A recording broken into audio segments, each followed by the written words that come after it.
Our next guest story is truly incredible. She was 22 years old, months from graduation, when Tahnee Shah was diagnosed with one of the rarest forms of cancer in the world. She spent the past 3 years searching for a cure. Take a look. Hi, I'm Tahnee Shah. I'm 25 years old. I'm from Calabasas, California. 3 years ago, I was diagnosed with stage 4 fibrolamellar hepatocellular carcinoma. It's very long. It's a very rare liver cancer that kind of hits the age gap between 15 to 25. The survival rate is about 5%, and it's between 3 to 5 years. So I'm just hitting 3 years. So right after high school, I moved straight to the East Coast for college. I went to college at Syracuse University at upstate New York. I was at a basketball game when I kind of realized that something just wasn't right, and I was feeling a lot of cramping and just stomach pains, and so I told my roommates, I think something's wrong. I think we need to go to the hospital. First they thought it was ovarian cancer, and then they kind of really weren't sure because they'd never seen a cancer like mine before, and they had never seen something so fast active and so, far along in the stages. They said, with what we see, your prognosis doesn't look good. We give you a few months at best. I just told myself that no doctor was gonna tell me how long I had to live. I was gonna tell myself how long I had, and I had a hell of a lot longer than 4 months. What brought me to using cannabis was actually my second week of being at home. I was horribly ill. I was throwing up in a trash bag for hours. I couldn't keep down any food. I called a family friend over and they said, whatever you can do. We know that you've been involved in the medical marijuana industry. She said, okay, I'm just gonna blow it around your face. And she blew it around my face, and within seconds, the nausea was gone. And I got up and I walked around my living room, and I was like, for the first time in 3 weeks, I'm hungry. I didn't even in my wildest dreams imagine that going through that chemo and going through all that toxic medication that I was ever gonna reach a point where I didn't feel sick. I mean, that was such a relieving feeling to know that I had something that I could rely on that was gonna take away that pain.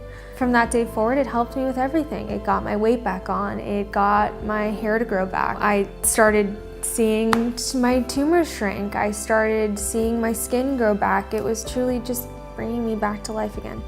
Before I used cannabis, I was on an extremely toxic chemo cocktail: Ativan, morphine, Dilaudid, Xanax. Any prescription pill that you can think of, I was on it. I was on 22 prescription meds a day. I started using cannabis, and within, I'd say, a month, maybe less than that, it got me down to 2 pills. And those 2 pills I was choosing to take, and they were herbal. I should not be here right now. And I say that and I laugh about it because I've reached a point where I told every one of my doctors, I'm gonna show you, and I'm gonna show you that you're wrong. Because that's all they kept telling me was, you've done a really good job, and you've prolonged your diagnosis from what it was, as if that's still supposed to be good enough. And it'll never be good enough to just live out my time left. So I'm gonna keep fighting, and I'm gonna keep telling myself that I have as much time as I want. Thank you for being here. Thank you so much for having me. Tell us about the first day that you were diagnosed. God, it still feels like yesterday. I was at our school's biggest rivalry basketball game, and throughout the day I've been experiencing weird stomach cramps, you could say. It felt like my stomach was swollen all day. For some reason I couldn't drink, I couldn't eat, I couldn't do anything, and so we finally got to the basketball game. I was in so much pain. I told my roommate, I said, I think I have to go home. I can't even be out anymore, this pain is so severe.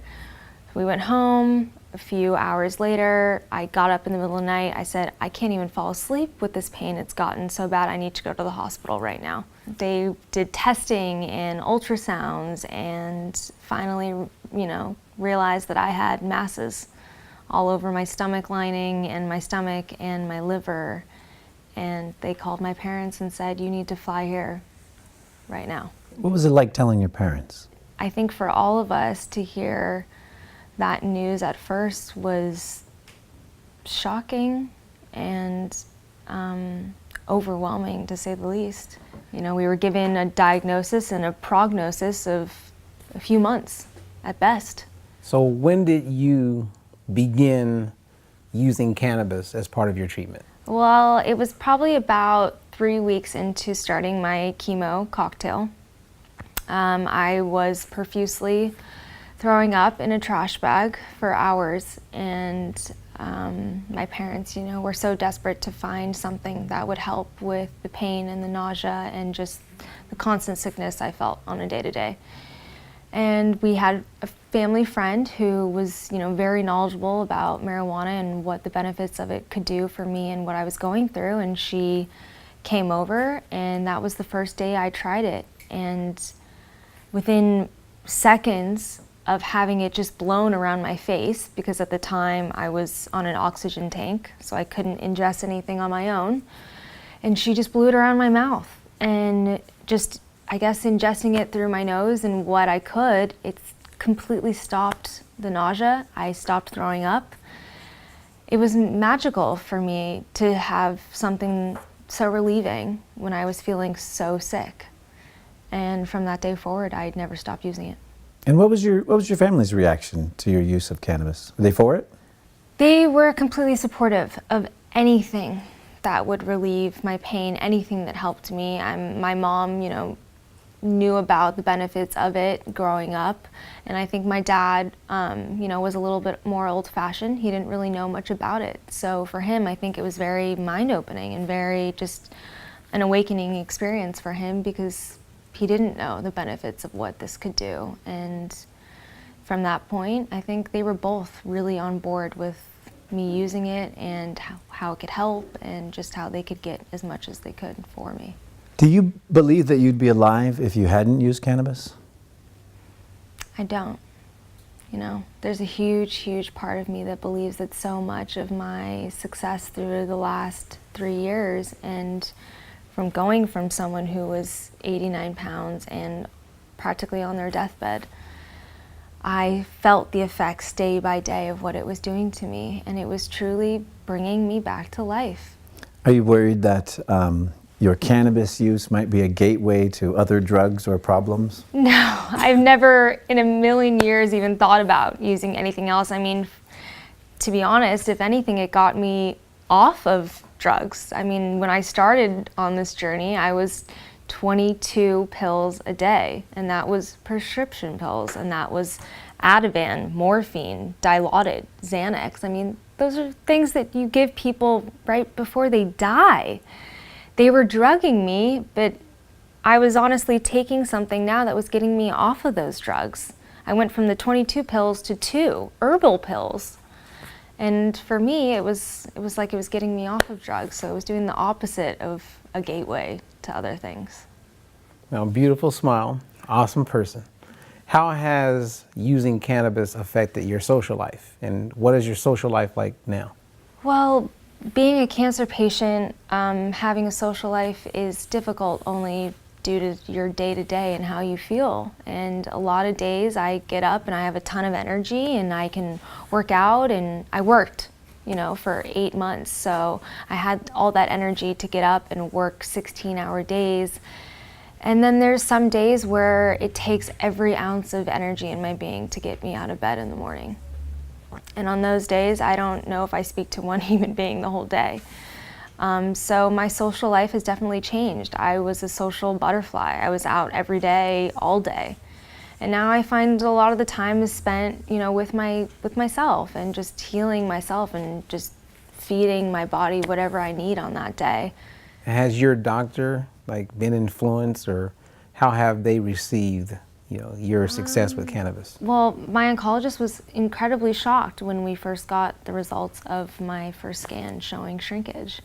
He knew that there was something else that I had to be doing outside of chemo, because the chemo was only supposed to stabilize me. and I had shrunk 30% in 60 days, and that was just unheard of. So he was very supportive, surprisingly, and just very open about it, and said, you know, whatever else it is that you're doing, please keep doing it and don't stop. It's a pretty good endorsement. Big endorsement. I like to have seen his face when you share with him what the secret ingredient was. It was shocking. He was taken back, definitely, but I think he was kind of pleased, because I think that was kind of like the news that he needed to hear, that cannabis actually was taking effect at cancer patients, and he was seeing it with his own eyes. Turned him that day, I bet you. Absolutely. Are you concerned at all about the new government administration coming in and their position on medical cannabis? I am concerned, because as a cancer patient and as someone who needs this every day to get through the day, even the slight fear that that could possibly be taken away from me or not given to other patients out there in other states, it kills me, and yeah. You're the only one, right, who's had tumors shrink from this? Yeah, so I chose to do the, route that most cancer patients take. I was on chemotherapy, but I was really the only person that had this cancer, was on the chemo, and was using the cannabis regularly on a day-to-day basis that had found shrinkage. So that's a miracle. It is a miracle. How does it feel to walk around and be a miracle? It's a surreal feeling, I get up some days and it's like, wow, I'm still here. I still outlived every doctor, every person that told me I only had a certain amount of time. It's unbelievable to me. I feel very blessed to have been given the opportunity to go out and just further my mission, further my story, tell people and get it into as many people as I can to the benefits of what this plant can do. Is that part of your message, or what is the message you would like to convey to people? I think my message would probably be just to have an open mind to something that might help you. I was at that stage that you were at. I was at the place of, not knowing and being scared to try something new. So I've been at every stage that every single person has been at before, with experiencing fear and then having you feel relieved and knowing that you can trust in it. I think that my message would be that I feel like I was put here for a reason. I felt like I was here and given a second chance at life to show people what this plant can do, how much it can change your life, how it can better the quality of your life, whether you're sick or you're as healthy as can be. It can benefit you in some way or another. Thank you, Tahnee, for being here. Thank you so much for having me. To help support Tahnee, visit her website at Tahneesmedicine.com. Show your support by using the hashtag Tahneesmedicine. And to find out more information about Tahnee and her mission, visit our website at BakeOut.TV.